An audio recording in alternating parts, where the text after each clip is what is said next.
JJ, congrats on the Killers game. I really enjoyed the film, and just like your first movie, Day Shift. I love the energy to this. You always have a real snappiness to the edit.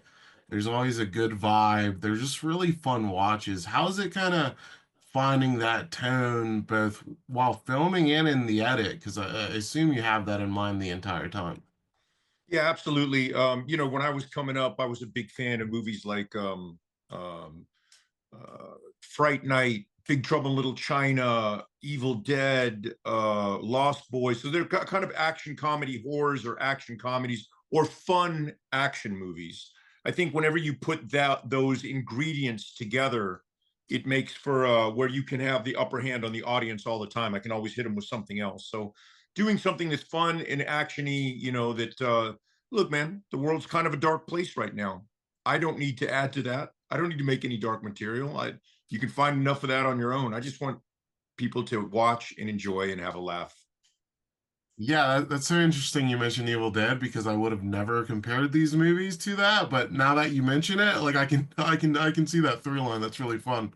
That's right. And Dave Bautista is your star here. And I wanted to ask because obviously he's been doing great as an actor. He has the pro wrestling background. So obviously he had, experience with choreography and doing stunts before this. But what was it like really designing these fights around him? Because, he's a huge dude. I assume you're gonna make his fights very different than what you would do for, Jamie Foxx, for example. So how was it kind of tailoring it towards his physicality and skill set? Well, so coming from the action world, that's where I started as a stunt man, then became a fight coordinator and a stunt coordinator, and then a second unit director, and then a director. But the key to being a good fight choreographer or a fight coordinator, being able to be good with the fights, is to understand your starting pitcher. So a 6'4" man moves quite different than Jackie Chan at 5'8". You know what I mean? It's just a different dynamic. Dave is legitimately one of the most dangerous people I've. He's nice as pie. Everybody should have a little Dave Bautista in their life. He's a gem of a human, and I love him to death. But he is legitimately, he could, he's a big, strong man that is very skilled in wrestling and very skilled at jujitsu, and who's got lunchbox fists. Like he's massive, and he can hit really hard. So kind of coming up with a style with him, with my action team that is always with me, and Justin Yu, Felix Betancourt, Troy Robinson. These guys come with me on day shift. They've come with me on this whole journey, even as a second unit director for years, coming up with something that's interesting for him. And what is good choreography? What is that? It's creating a problem for your protagonist and showing how he solves that problem and repeat and repeat and repeat and make the problems get harder and harder. So, Dave being a real specimen of an athlete, it was easy to work with him. And he has a lot of tools in the box as far as wrestling, jujitsu, striking. I mean, he's a very well-rounded guy. So it's easy. Like I've also gotten a lot to work with a lot of pro wrestlers in the last 34 years.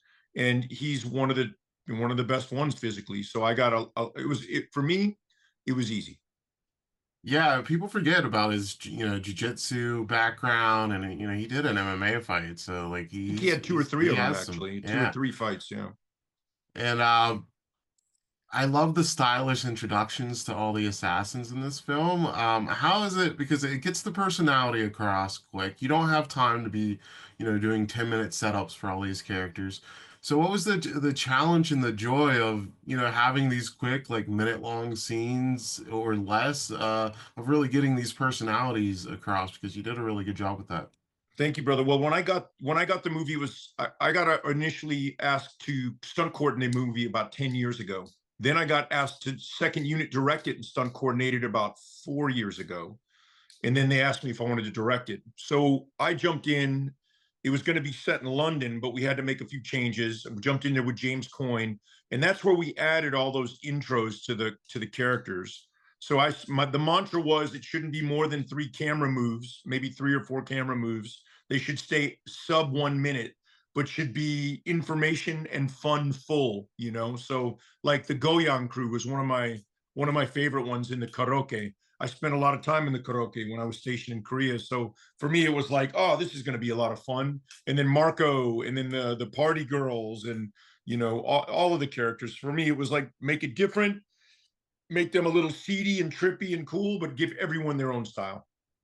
Yeah, they really show your range as a director too, because they Thank all you. feel very different. And I love that both of your films so far have included Scott Adkins in a beard and a very different accent each time. It, Um, uh, I would put him in everything, brother. I love Scott. I go way back to Undisputed 2. We did a bunch of movies together back in the millennium. We've done a bunch of films, and he's a dear friend, and I'm super proud of him.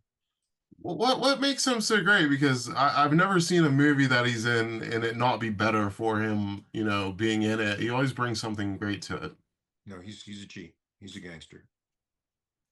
And what were the biggest lessons you learned from Day Shift that you're kind of able to incorporate in a Killer's game? Budgeting my time a little better because I come from second unit where when you're locking up a city and you're doing a giant car chase with 13 cameras. But what I learned, I was blessed to have Fox and Franco on Day Shift, and they're, great comedians. And I haven't really worked with, bad actors yet. I don't know what that's like. And God willing, I won't. But what I'm saying is, when you have the right people there, and it's just about momentum. So I don't cut the camera very often now. I just keep it rolling and reset and go back to one to create a momentum. Okay, try that again, but like this. Okay, back to one. Here we go, settle. Instead of cut, reset everything when something fell apart. So it was about momentum. This movie we shot it in 42 days. It wasn't a long shoot. We didn't have a lot of time. We shot it.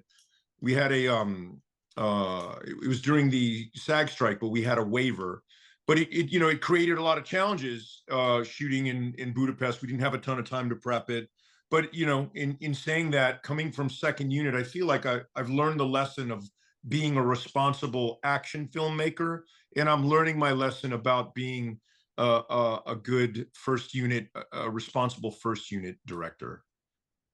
And I love how you use Palm throughout this film because she is just so hilarious in this. You have her saying just the wildest stuff. Was that all from the script? Was she improvising? How'd that go? A lot of what we do was so a lot of it was on the page, but a lot of it is there. That comes from the keep it rolling. Let's try this. Palm and I go back to the Old Boy remake, the Spike Lee movie. That's where I met her when she first came here. We trained. She came to 8711. We've been friends ever since. Like we take her to the gun range, we teach her martial arts.